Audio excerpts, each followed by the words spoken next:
Bismillahirrahmanirrahim. Assalamualaikum warahmatullahi wabarakatuh. Innal hamdalillah nahmaduhu wa nasta'inuhu wa nastahdihi wa nastaghfiruhu wa natubu ilaihi wa na'udzu billahi min syururi anfusina wa sayyiati a'malina.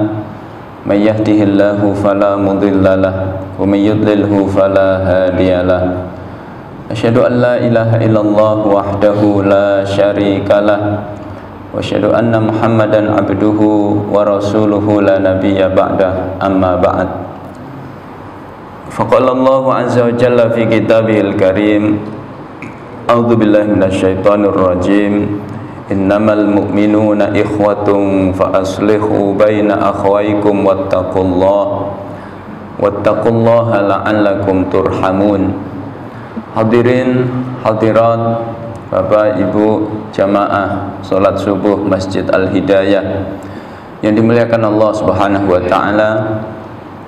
Alhamdulillah, kita bersyukur kehadirat Allah. Kita dikumpulkan oleh Allah dalam nikmat yang begitu banyak. Setelah nikmat iman, nikmat Islam, kita diizinkan untuk mengukir amal saleh, salat berjamaah di masjid, sejenak berzikir kepada Allah, lalu kita lanjutkan dengan tafaqquh fiddin. Mudah-mudahan setiap amal saleh yang kita ukir hari ini diterima oleh Allah Subhanahu wa taala. Allah jadikan sebagai pemberat mizaniyah hasanah kita kelak di hadapan Allah Subhanahu wa taala. Salawat dan salam tidak lupa kita haturkan kepada suri tauladan kita Rasulullah Muhammad sallallahu alaihi wasallam, kepada keluarga, kepada para sahabat. Mudah-mudahan kita semua diberikan pertolongan oleh Allah untuk mampu menjaga sunnah-sunnah beliau hingga akhir hayat kita. Amin ya rabbal alamin.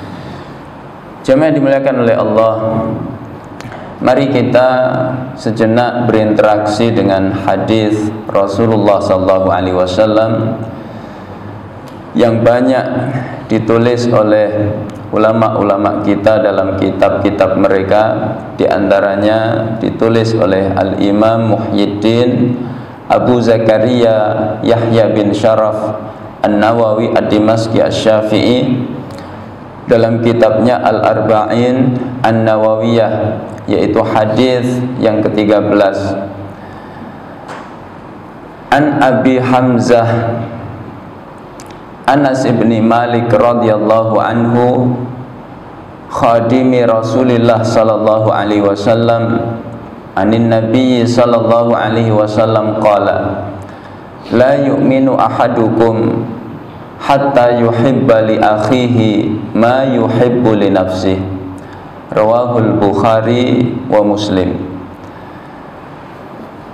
Dari Abu Hamzah Anas bin Malik, semoga Allah meridainya, pembantu Rasulullah sallallahu alaihi wasallam, dari Nabi sallallahu alaihi wasallam, beliau bersabda, tidak sempurna iman salah seorang di antara kalian sampai dia mencintai untuk saudaranya apa yang dia cintai untuk dirinya.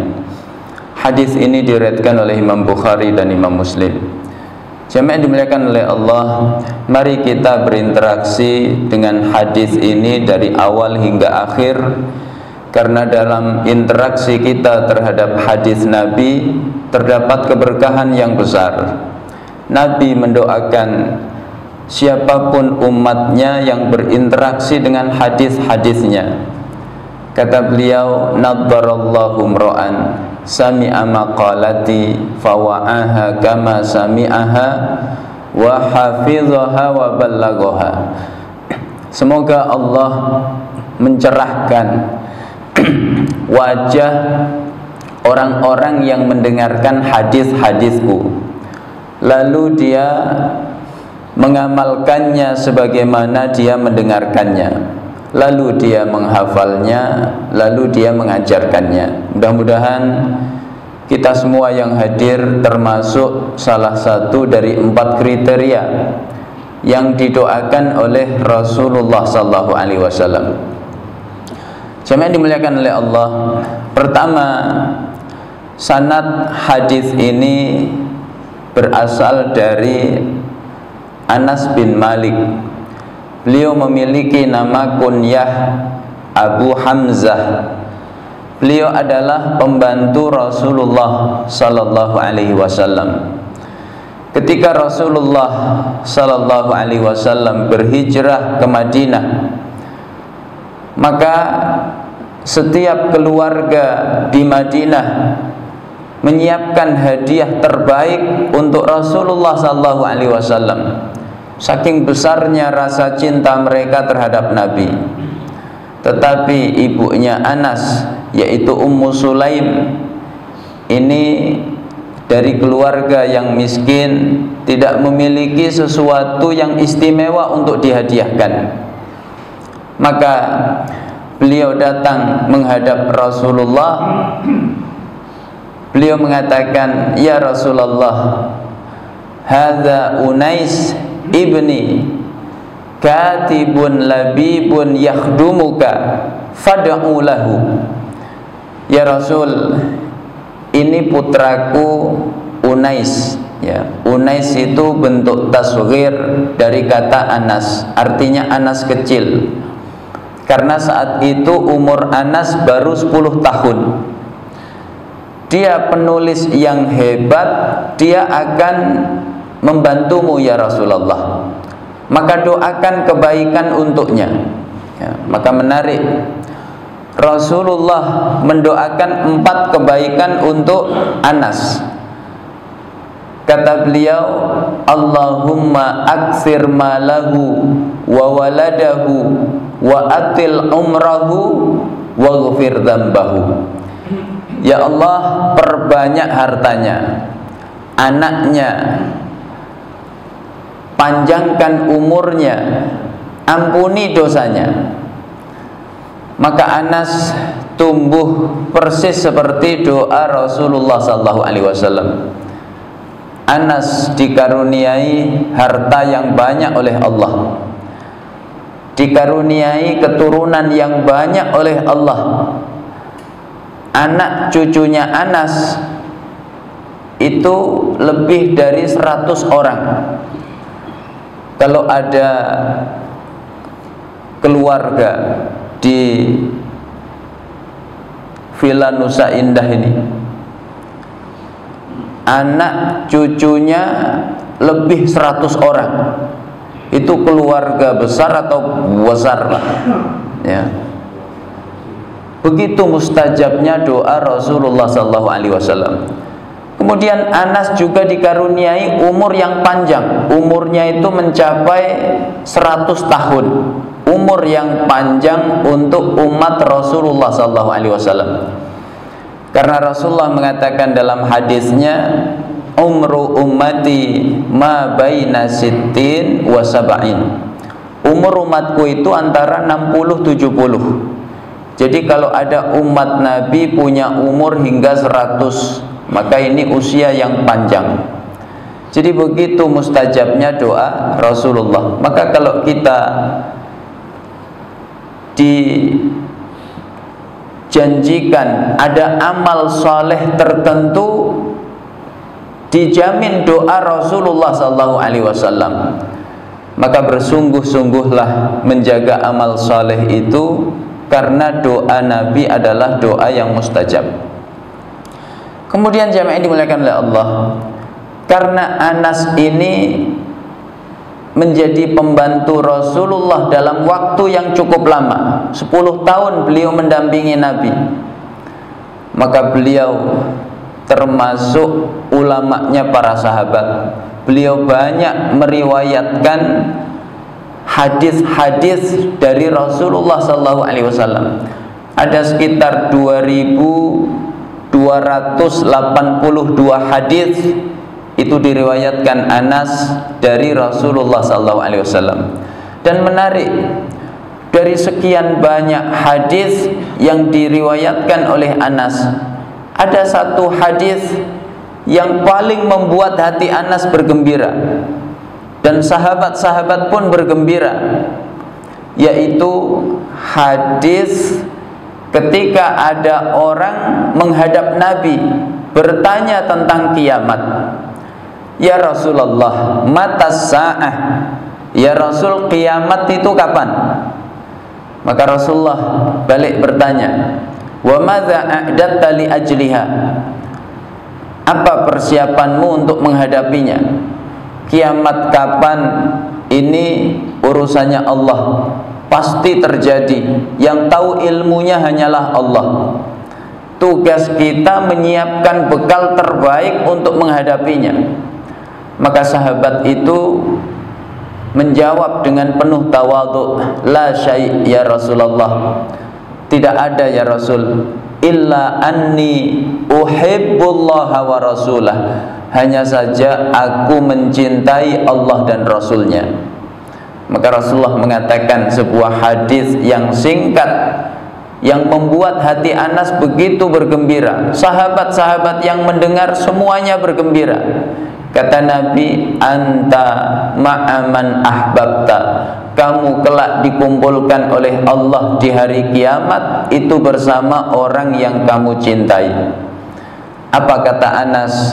Fama farihna bi syai'in farohana bi qauli Rasulillah sallallahu alaihi wasallam anta ma'aman ahbabta. Tidak pernah kami begitu bergembira sebesar kegembiraan kami mendengar hadis Nabi, kelak kamu dikumpulkan oleh Allah di akhirat bersama orang yang kamu cintai. Lalu kata Anas, fa uhibbu Rasulullah wa uhibbu Abu Bakar wa uhibbu Umar wa arju an akuna ma'ahum bi hubbi iyahum wa illam a'mal mithla a'malihim. Aku mencintai Rasulullah, aku mencintai Abu Bakar, aku mencintai Umar. Aku berharap kelak dikumpulkan oleh Allah bersama mereka disebabkan cintaku kepada mereka, meskipun aku belum bisa beramal seperti mereka. Kita kalau beramal seperti amalnya Nabi, persis seperti ibadahnya Nabi, maka tentu itu amal yang sangat berat. Dalam qiyamul lail misalnya, Aisyah radhiyallahu anha mengisahkan, kana Rasulullah sallallahu alaihi wasallam yaqumu minal laili hatta tatafattara qadamah. Nabi itu qiyamul lail hingga telapak kaki beliau pecah-pecah. Apa sebabnya? Saking lamanya beliau berdiri. Hudzaifah ibnul Yaman menceritakan, beliau mengikuti qiyamul lailnya Nabi. Shallaitu khalfa Rasulillah sallallahu alaihi wasallam faftataha bi suratil Baqarah. Nabi mengawali dengan Al-Baqarah. Ya, Al-Baqarah itu panjang apa pendek, Pak? Hudzaifah mengira Rasulullah ruku ayat 100, rupanya ayat 100 lanjut terus. Maka dalam hati Hudzaifah berarti rukuknya ayat 200, rupanya ayat 200 lanjut terus, berarti sampai khatam. Rupanya begitu khatam masih lanjut terus. Ya, Ali Imran 200 ayat, An-Nisa 176 ayat. Itu baru satu rakaat. Makanya beliau ya qiyamul lail hingga telapak kakinya pecah-pecah. Sanggup, Pak? Ya, berat. Tapi kita bisa meraih surga bersama Nabi dengan cinta. Ya.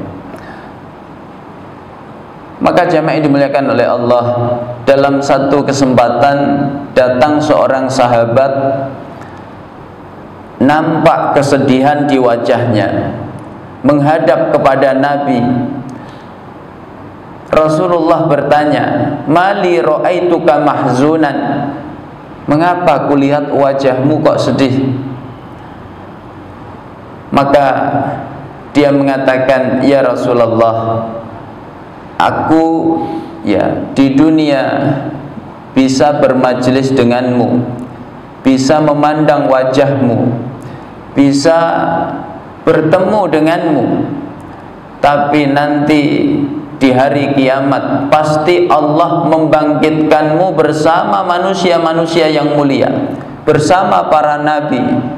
Jangan-jangan di dunia kami bisa bermajlis denganmu, memandang wajahmu, bertemu denganmu, tapi di akhirat nanti tidak bisa ya Rasulullah. Maka Rasulullah terharu dengan cinta sahabat yang begitu besar kepada beliau. Maka beliau pun terdiam. Turunlah ayat 69 dan 70 ya, surat An-Nisa, wa may yuti'illaha war rasula fa ulaika ma'al ladzina an'ama Allahu 'alaihim minan nabiyyin was-siddiqin wasyuhada was-salihin wa hasuna ulaika rafiqa dzalikal fadlu minallah wa kafa billahi alima. Siapa yang mentaati Allah dan Rasulnya, maka kelak dia dikumpulkan oleh Allah bersama manusia-manusia yang diberi kenikmatan oleh Allah. Siapa mereka? Para nabi, para siddiqin, para syuhada, para salihin. Merekalah sebaik-baik kawan.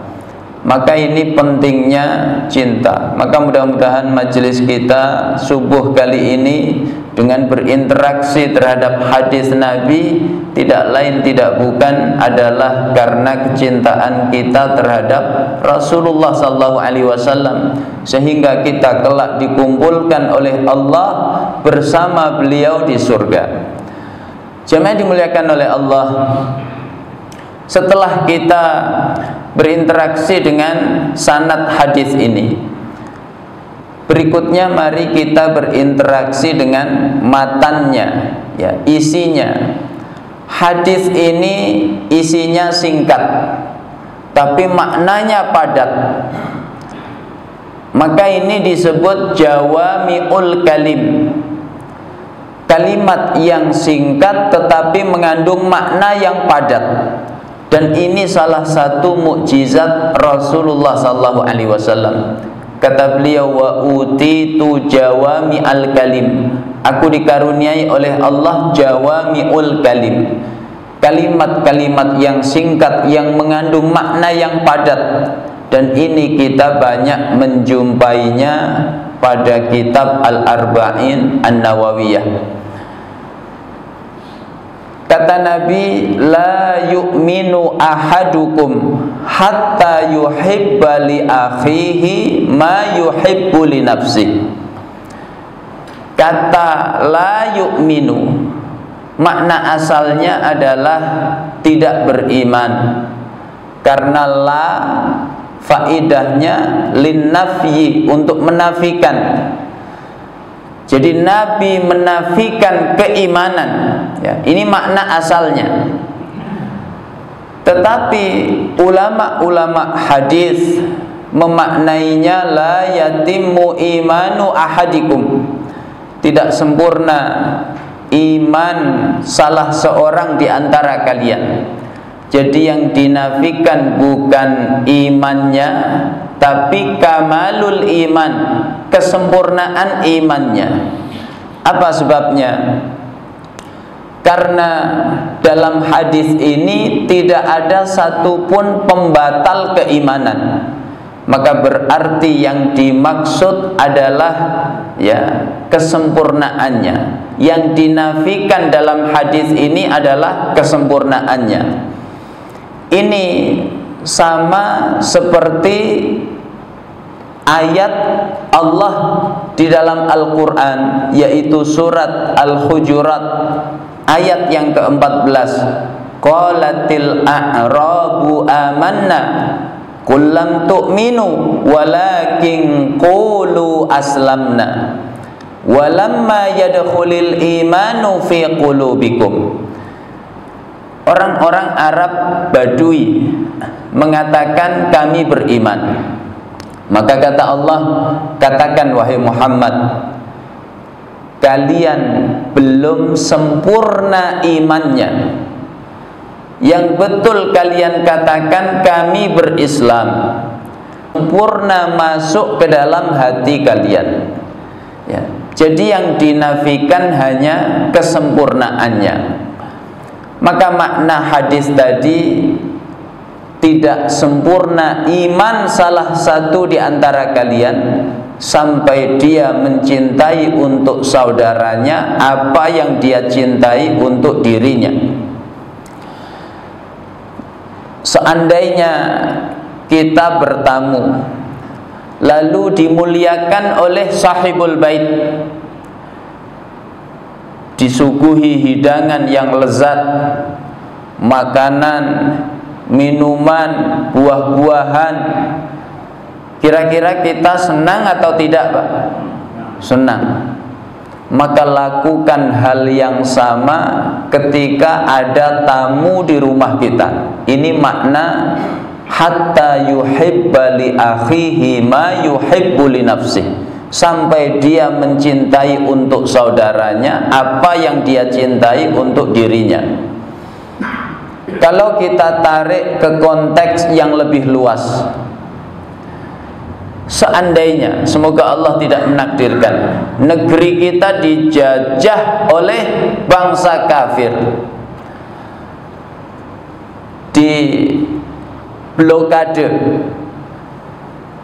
sehingga listrik tidak bisa masuk, makanan, minuman tidak bisa masuk, air bersih tidak bisa masuk, ya.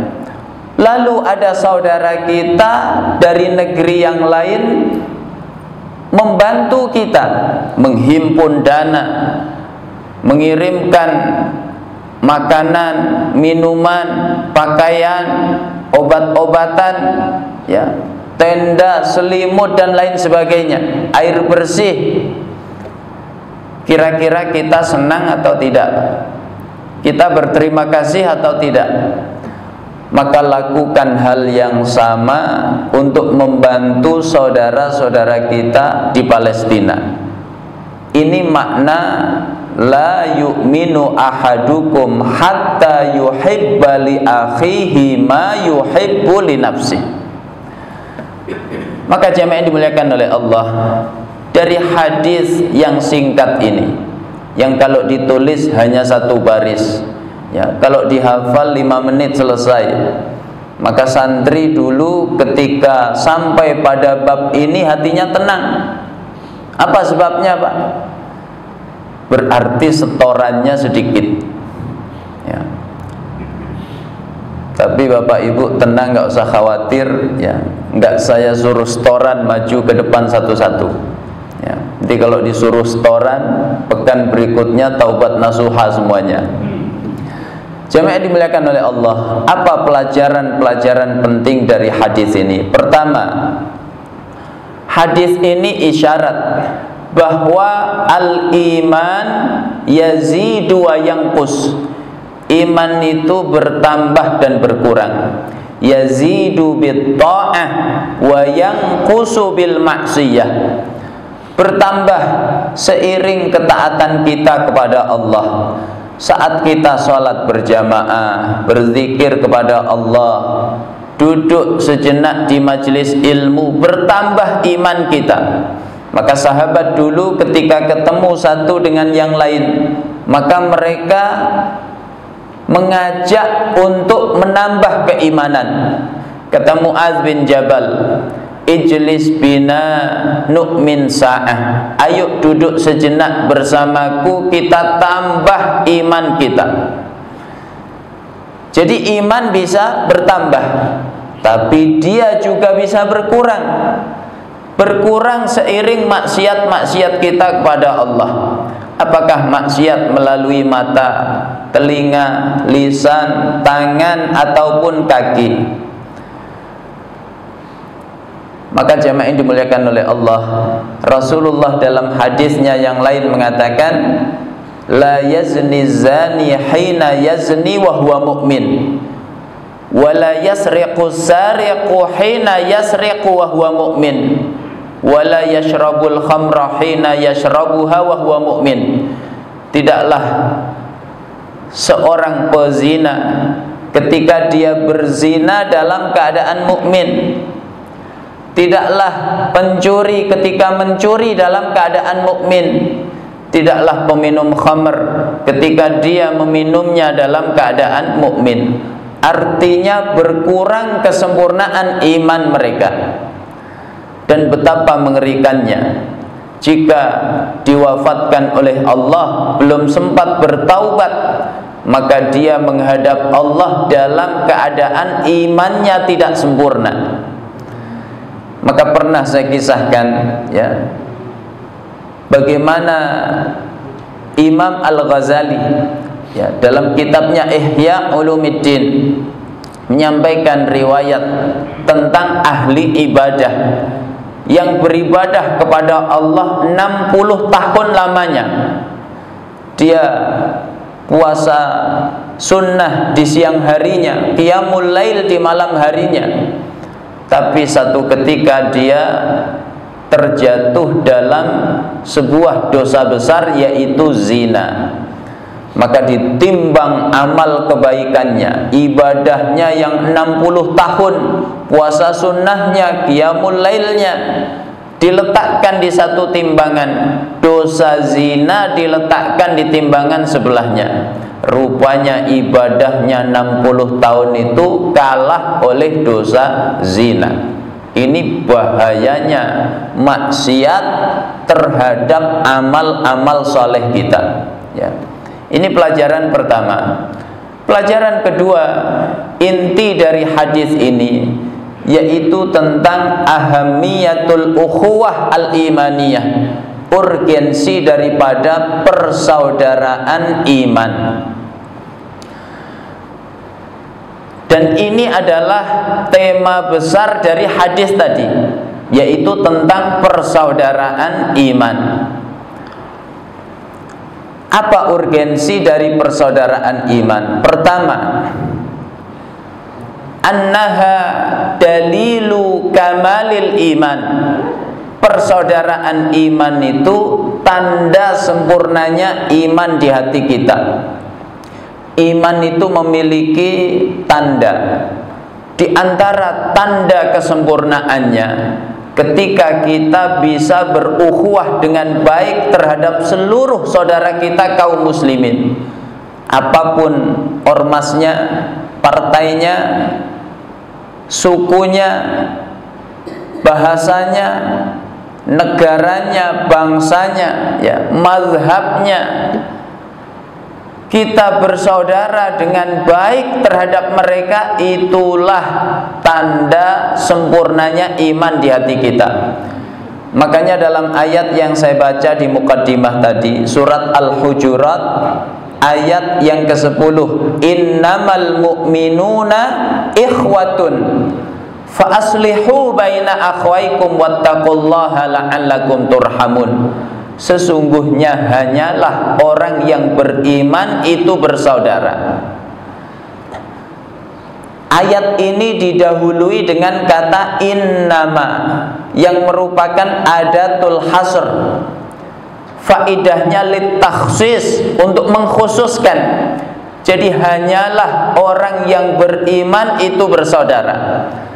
Maka ada pelajaran penting di sana. Kalau kita tidak bisa bersaudara dengan baik terhadap seluruh kaum muslimin hanya karena beda ormasnya, partainya, mazhabnya, sukunya, bahasanya, ya, termasuk bangsanya dan negaranya, kita nggak peduli terhadap mereka hanya karena beda wilayah, beda negara, maka ada penyakit serius di dalam kesempurnaan iman kita kepada Allah Subhanahu wa ta'ala.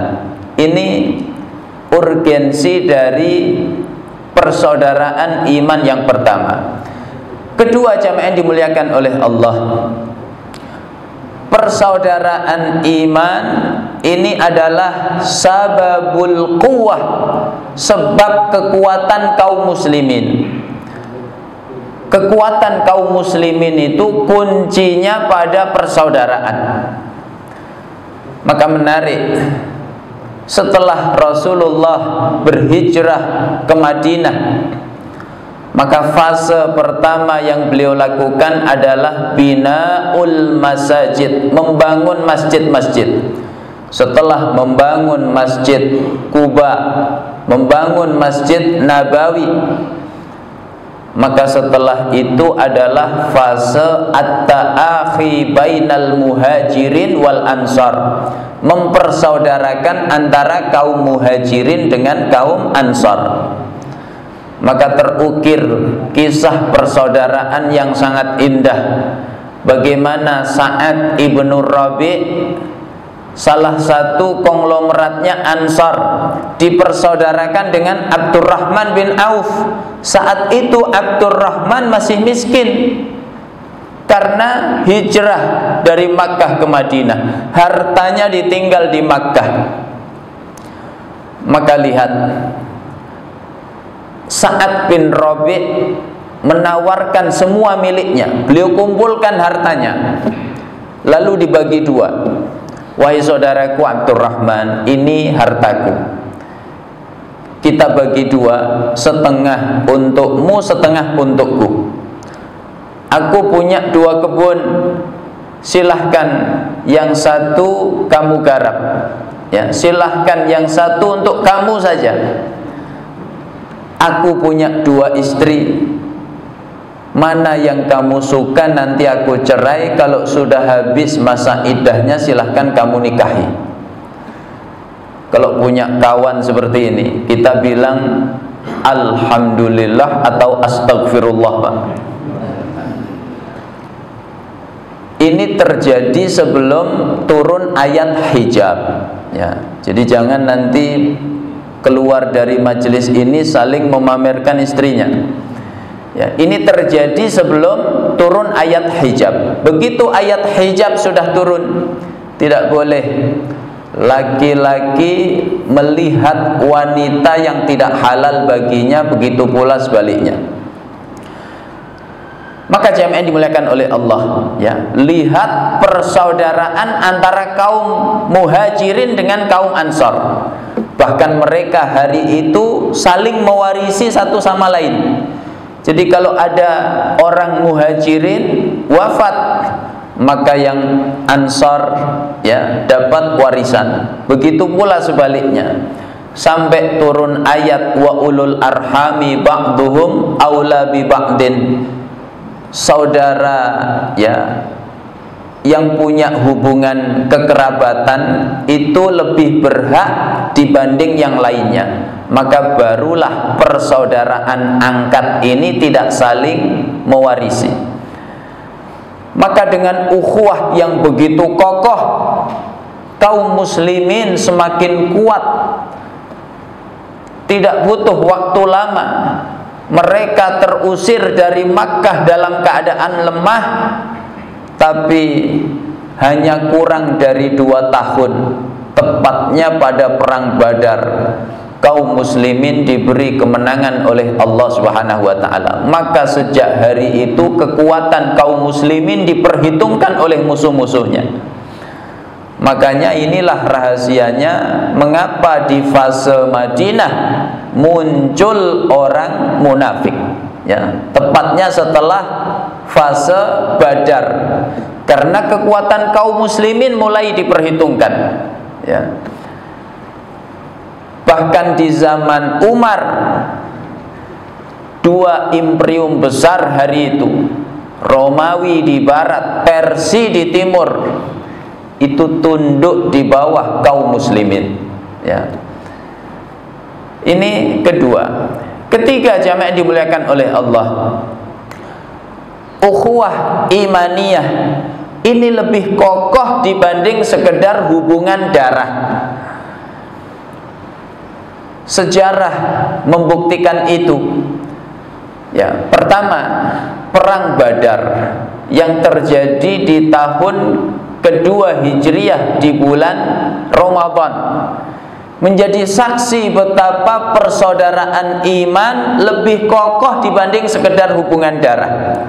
Perang Badar itu perang yang menguji keimanan, tidak hanya karena jumlah kaum muslimin sedikit, persenjataannya kalah, ya. Kaum muslimin cuma 313, sedangkan orang kafir 1000. Kaum muslimin tidak semuanya bersenjata. 1000 pasukan Quraisy bersenjata lengkap. Ya, maka ini perang yang benar-benar menguji keimanan. Ditambah lagi yang dihadapi oleh kaum muslimin ini bukan orang lain. Sebagian mereka masih kerabat, masih keluarga. Maka menarik, ada anak berhadapan dengan ayah. Anak di barisan Islam, ayahnya di barisan musyrik, memerangi Allah dan Rasulnya. Siapa anak yang berhadapan dengan ayahnya? Ya, anak itu adalah Abu Ubaidah ibnul Jarrah. Abu Ubaidah ibnul Jarrah.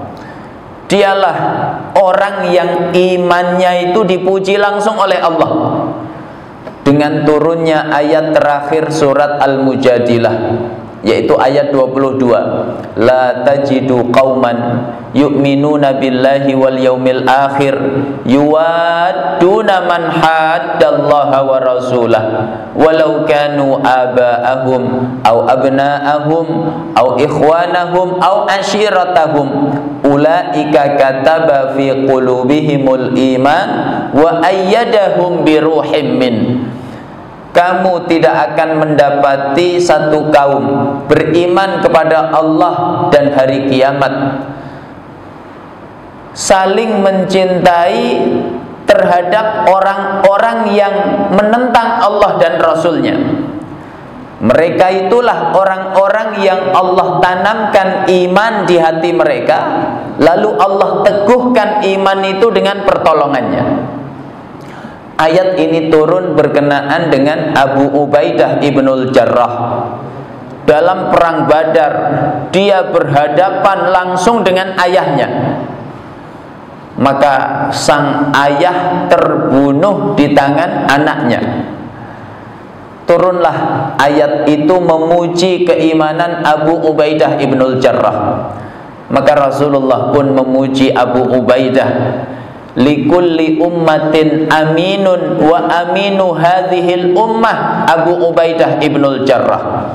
Setiap umat itu memiliki orang yang terpercaya, dan orang terpercaya dari kalangan umatku ini dialah Abu Ubaidah ibnul Jarrah. Ini pertama, ya. Kedua, betapa ukhuwah imaniyah lebih kokoh dibanding sekedar hubungan darah. Ada sahabat, ya, ayahnya itu gembongnya orang munafik, tapi anaknya ini sahabat yang mulia. Ayah dan anak ini namanya sama. Anaknya namanya Abdullah, bapaknya namanya Abdullah, ya. Anak itu Abdullah bin Ubay bin Salul. Jadi Abdullah bin Ubay bin Salul ini bapaknya adalah gembongnya orang munafik, Rasul munafikin, begitu julukannya. Dan dialah aktor intelektual di balik fitnah terhadap Aisyah radhiyallahu anha. Aisyah radhiyallahu anha dituduh berzina. Siapa aktor intelektualnya? Dialah Abdullah bin Ubay bin Salul, ya. Ini dijelaskan oleh ulama tafsir ketika menjelaskan ayat di surat An-Nur, innalladzina ja'u bil ifki usbatum minkum la tahsabuhu syarran lakum bal huwa khairul lakum likulli imri'in minhum maktasaba minal itsm walladzi tawalla kibrahu lahu adzabun azim. Ya. Ayat yang ke-11. Jemaah dimuliakan oleh Allah, ketika ada orang dari kalangan muhajirin ya, pemuda dari kalangan Muhajirin memukul pemuda dari kalangan Ansar. Maka ini dijadikan alat untuk munafik tadi, Abdullah bin Ubay bin Salul. Dia membuat perumpamaan yang keji. Sammin kalbaka yakuluka. Kamu pelihara anjingmu hingga gemuk, lalu dia menggigitmu. Ya. Ini digunakan untuk memprovokasi kaum Ansar supaya membenci Rasulullah dan kaum Muhajirin. Maka kemudian dia berkata, la irraja'na ilal Madinah la yukhrijannal a'azzu minhal azal. Kalau kita kembali ke Madinah, maka kaum yang mulia akan mengusir kaum yang hina. Siapa yang mulia? Menurut dia adalah kelompoknya Abdullah bin Ubay bin Salul, orang munafik tadi. Yang hina siapa? Rasulullah dan kaum Muhajirin. Maka turunlah ayat 8 surat Al-Munafiqun, yaquluna la irraja'na ilal Madinah la yukhrijannal a'azzu minhal azal. Ayat ini memberitahu rencana orang-orang munafik. Mereka berkata, orang munafik itu berkata, kalau kami kembali ke Madinah, maka pasti kaum yang mulia akan mengusir kaum yang hina. Maka dibalik oleh Allah, walillahil izzatu walirasulihi walil mu'minin walakinnal munafiqina la ya'lamun. Kemuliaan hanya milik Allah, milik Rasulnya, dan milik orang-orang yang beriman, tapi orang-orang munafik tidak mengetahuinya. Maka jemaah dimuliakan oleh Allah, lihat reaksi sang anak, ya, setelah ayat ini turun. Sang anak menghunus pedangnya. Dia berdiri di pintu Madinah, ya, menyambut kedatangan ayahnya dan rombongannya. Kata sang anak, wallahi la tadkhuluha hatta ya'dzanaka Rasulullah sallallahu alaihi wasallam. Wahai ayah, kamu tidak bisa masuk Madinah ini sampai Rasulullah mengizinkanmu. Maka Rasulullah mengirim utusan memberitahu sang anak ini supaya mengizinkan ayahnya masuk ke Madinah. Maka akhirnya ayahnya masuk ke Madinah dalam keadaan hina, persis seperti yang dijelaskan dalam ayat tadi. Jadi persaudaraan iman lebih kokoh dibanding sekedar hubungan darah. Lagi jamaah yang dimuliakan oleh Allah, betapa persaudaraan iman lebih kokoh dibanding sekedar hubungan darah. Ketika terjadi perang Qadisiyah,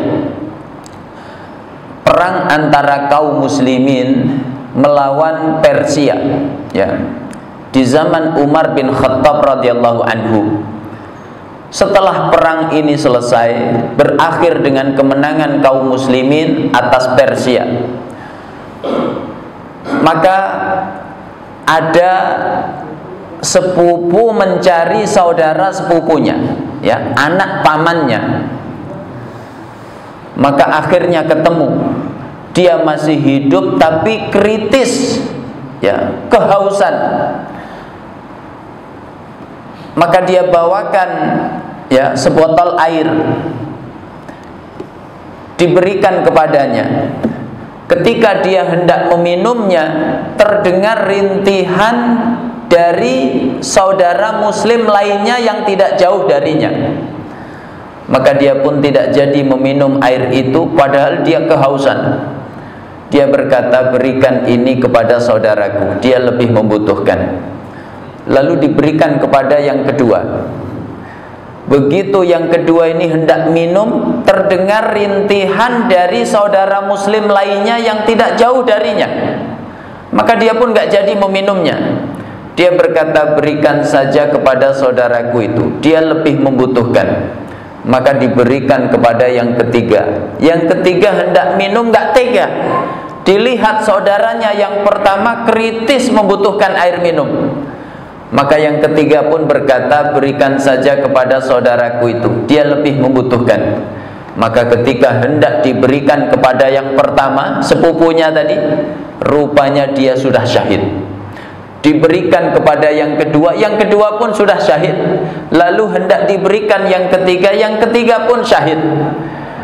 Tiga-tiganya syahid dalam keadaan itsar, lebih mementingkan kebutuhan saudaranya di atas dirinya, padahal dirinya membutuhkan. Ya, begitu persaudaraan iman itu lebih kokoh dibanding sekedar hubungan darah. Ini yang ketiga. Yang keempat, jemaah yang dimuliakan oleh Allah, persaudaraan iman ini menyatukan makhluk-makhluk Allah, di antaranya malaikat dengan orang-orang yang beriman. Malaikat dicipta dari cahaya, manusia diciptakan dari tanah. Ya, kan beda jenis. Tapi mereka bersaudara. Apa yang mempersaudarakan mereka? Ikatan iman yang sama kepada Allah. Makanya kalau kita baca sejarah, setiap ada konfrontasi antara kaum muslimin melawan orang kafir, maka malaikat terlibat. Ya, dalam perang Badar, malaikat turun. Fama romaita iz romaita walakinallaha roma. Saat kamu melempar itu bukan kamu yang melempar, tapi Allah yang melempar. Ya, 3.000 hingga 5.000 malaikat turun, ya, membantu kaum muslimin dalam perang Badar. Begitu dijelaskan di surat Ali Imran. Hingga hari ini, ya, malaikat membantu kaum muslimin dalam pertempuran mereka. Di Palestina ada satu pasukan yang sangat ditakuti oleh Zionis Yahudi. Ya, mereka berjubah putih, tidak mempan peluru, tidak mempan senjata. Maka orang-orang Palestina pun heran, mana ada pasukan seperti itu di antara kita. Ya, rupanya itu bukan pasukan manusia, tapi itu adalah para malaikat. Dan malaikat-malaikat Allah itu selalu mendoakan orang-orang yang beriman. Ya, dalam surat Ghafir ayat yang ke-7, alladzina yahmilunal arsya wa man haulahu yusabbihuna bihamdi rabbihim wa yu'minuna bihi wa yastaghfiruna lilladzina amanu rabbana wasi'ta kulla syai'ir rahmatan wa ilma faghfir lilladzina tabu wattaba'u sabilaka wa qihim adzabal jahim. Malaikat-malaikat yang memikul arasy dan malaikat-malaikat di sekitarnya, mereka memuji Allah, mereka beriman kepada Allah dan mendoakan orang-orang yang beriman. Apa isi doanya malaikat? Ya Allah, ampuni siapapun orang yang beriman yang bertaubat kepadamu dan mengikuti jalanmu, jauhkan mereka dari azab neraka. Ya, jadi malaikat menyatu bersama orang-orang yang beriman. Apa yang menyatukan mereka? Persaudaraan iman. Yang terakhir, yang kelima, jamaah yang dimuliakan oleh Allah, apa urgensi persaudaraan iman? Ya, dia menyatukan orang-orang yang beriman dengan alam semesta. Alam semesta ini menyatu bersama orang-orang yang beriman. Apa yang menyatukan mereka? Lagi-lagi ikatan iman yang sama kepada Allah Subhanahu wa taala. Dalam kitab Siyar A'lamin Nubala, ya, ditulis oleh Al-Imam Az-Zahabi, juga disebutkan dalam Al-Bidayah wan Nihayah, ditulis oleh Al-Imam Ibnu Katsir, kisah sahabat yang bernama Al-Ala Ibnul Hadrami. Ya, ini sahabat yang kita jarang mendengarnya. Al-Ala Ibnul Hadrami ini sahabat yang berasal dari Yaman. ketika dia ditugaskan untuk memerangi orang-orang Majusi, ya, di wilayah Bahrain dan sekitarnya. Maka di tengah perjalanan menyusuri gurun pasir yang tandus kering, mereka kehabisan air minum. Orang kehabisan air minum di tengah gurun pasir, ya, berbahaya, bisa fatal akibatnya. Maka mereka setelah menunaikan sholat berdoa kepada Allah Subhanahu wa ta'ala. Allah kemudian turunkan awan menaungi mereka. Awan itu semakin gelap dan pekat, lalu turunlah hujan yang sangat lebat. Seketika masalah kehausan teratasi. Maka mereka pun melanjutkan perjalanan, ya, sampailah di wilayah namanya Hijr. Ini laut. Rupanya orang-orang Majusi, ya, sudah nyebrang ke pulau dengan kapal-kapal mereka. Sementara pasukannya Al-Ala ibnul Hadrami ada kurang lebih 8.000 pasukan. Ini nggak punya kapal. Maka Al-Ala ibnul Hadrami berkhutbah, Allah yang telah menolong kita di darat, maka pasti Allah pun akan menolong kita di laut. Maka dia berkhutbah, ya, ya ayyuhal bahr, hei laut, innaka tajri bi amrillah, kamu itu bergerak karena perintah Allah. Wa nahnu junudullah, kami ini tentaranya Allah. Wallahi la tajmadanna linakbura wa nuqatil aduwallah, demi Allah, ya, bekulah kamu sehingga kami bisa menyeberangimu dan memerangi musuh-musuh Allah. Maka hari itu laut pun tunduk, ya, laut beku, menyatu bersama orang-orang yang beriman. Al-Ala ibnul Hadrami menyeberangi laut bersama 8.000 pasukannya tanpa kapal. Mereka naik kuda, unta, ya, nyebrang laut, lalu memerangi musuh-musuh Allah. Mereka pun diberi kemenangan oleh Allah. Kemudian kembali menyeberangi laut, ya, tanpa kapal.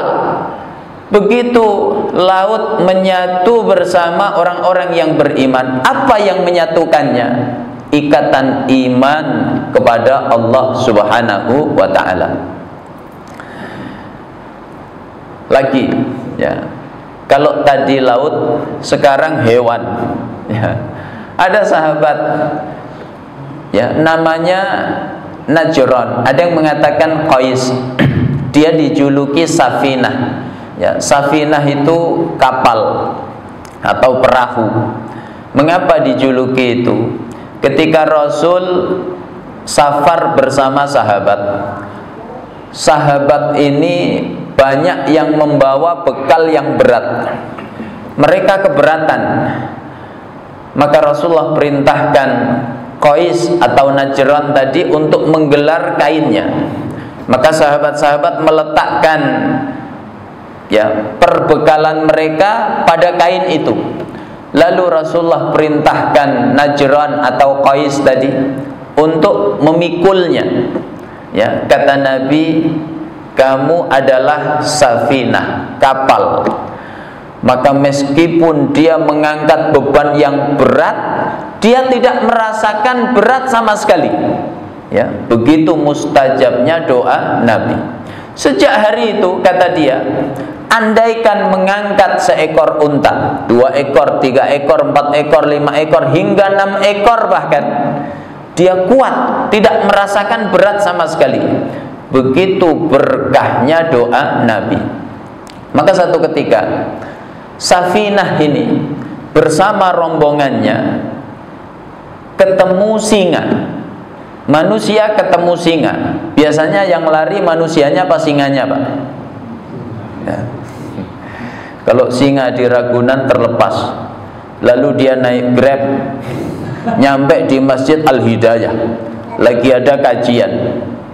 Itu kira-kira yang lari jamaah kajiannya atau singanya? Ya.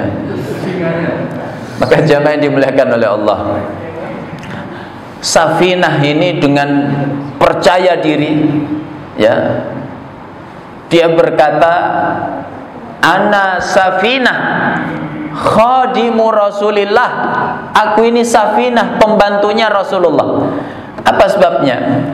Dia sebelumnya adalah budaknya Ummu Salamah, istrinya Nabi. Lalu dimerdekakan oleh Ummu Salamah dengan satu syarat, menjadi pembantunya Nabi. Maka dia pun bersedia, ya. Maka dia dengan bangga memperkenalkan diri, aku Safinah, pembantunya Rasulullah. Demi Allah wahai singa, menyingkir kamu. Maka seketika singa itu pun menyingkir. Apa yang menyatukan singa itu dengan orang-orang yang beriman? Ya, ikatan iman kepada Allah Subhanahu wa ta'ala. Maka dalam sejarah seperti itu, ya, sepanjang sejarah alam semesta ini menyatu bersama orang-orang yang beriman. Fir'aun itu ditenggelamkan oleh Allah, ya, dengan laut. Kemudian Namrud dibinasakan oleh Allah dengan nyamuk, ya. Kaum Tsamud dibinasakan dengan petir. Kaum Ad dibinasakan dengan angin yang kencang. Pasukan Ahzab yang mengepung Madinah dibinasakan dengan angin badai, ya. Dan nanti hingga akhir zaman, alam semesta ini menyatu bersama orang-orang yang beriman. Maka kata Nabi, la taqumus sa'ah hatta yuqatilal muslimuna al-yahud fayakhtafi'una wara'a syajari wal hajar fayaqulu syajaru wal hajaru ya muslim ya abdallah hadza yahudiyun khalfi faqtulhu illa syajaratul gharqat fa innaha syajaratul yahud. Tidak akan terjadi hari kiamat sehingga kaum muslimin memerangi orang-orang Yahudi, maka mereka orang Yahudi bersembunyi di balik pohon, di balik batu, maka batu dan pohon pun berpihak kepada kaum muslimin. Dia berbicara, hei muslim, hei hamba Allah, ini di belakangku ada Yahudi, bunuh dia. Kecuali satu pohon, yaitu pohon apa? Gharqat. Kata Nabi, itu pohonnya Yahudi. Maka orang-orang Yahudi hari ini nanam pohon gharqat. Tapi Allah takdirkan, ya, belum lama terjadi panas yang luar biasa sehingga pohon-pohon gharqat yang mereka tanam kebakaran semuanya, ya.